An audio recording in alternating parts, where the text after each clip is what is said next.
Bonjour et bienvenue dans cette nouvelle vidéo de Draw My Economy.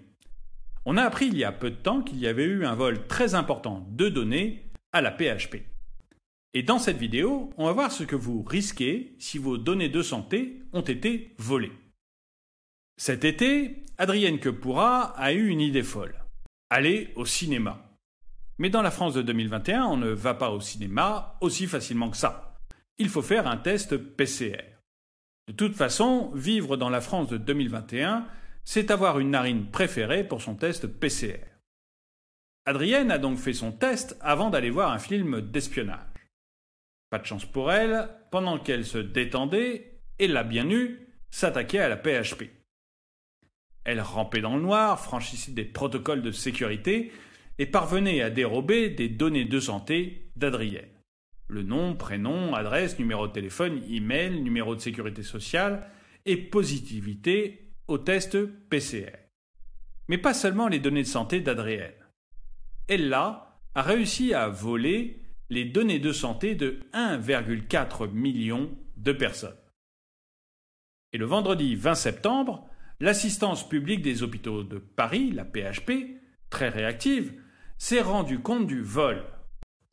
Ils se sont dit vraiment désolés et ont ajouté n'avoir aucune connaissance d'une réutilisation de ces données. D'ailleurs, la PHP s'est aperçue que les données ont été accessibles sur une plateforme de téléchargement hébergée en Nouvelle-Zélande.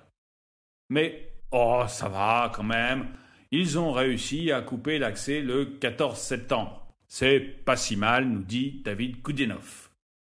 Pas de doute, la sécurité de vos données les passionne.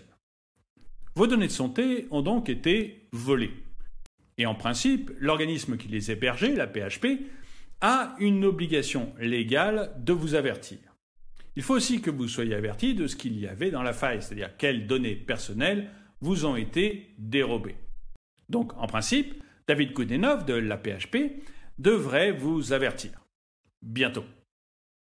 En fonction des données qui ont été volées, le risque est plus ou moins important. Cela peut aller de l'usurpation d'identité à la divulgation d'informations confidentielles.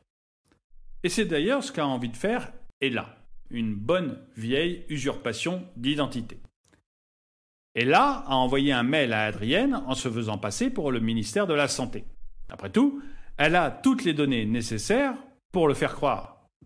Elle a envoyé un mail en disant « Bonjour Madame Adrienne Quepura, vous avez réalisé un test PCR le 9 août à 14 h et il y a un problème dans votre dossier.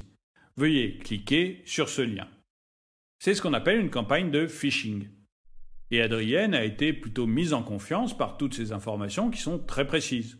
Du coup, elle a fait comme la plupart des gens, c'est-à-dire qu'elle a cliqué sur le lien qui l'a emmené vers un site sur lequel elle a été invitée à mettre un numéro de carte bleue, par exemple.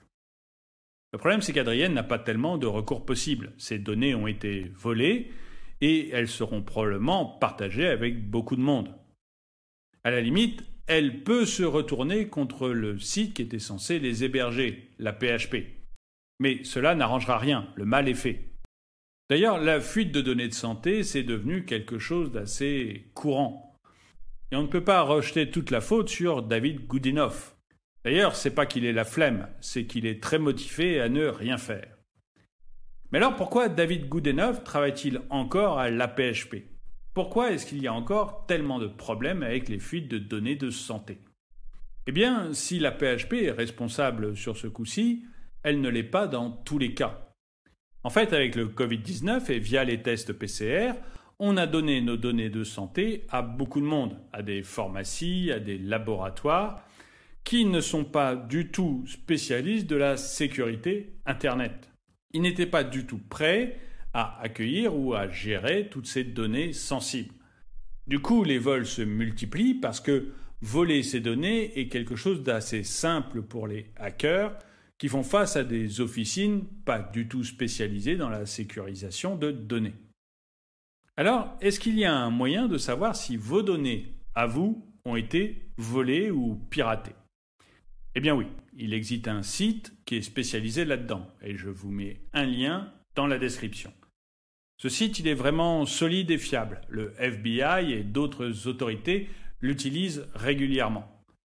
Il vous suffit de mettre votre mail ou votre numéro de téléphone et le site va vous dire si vous êtes dans une fuite de données.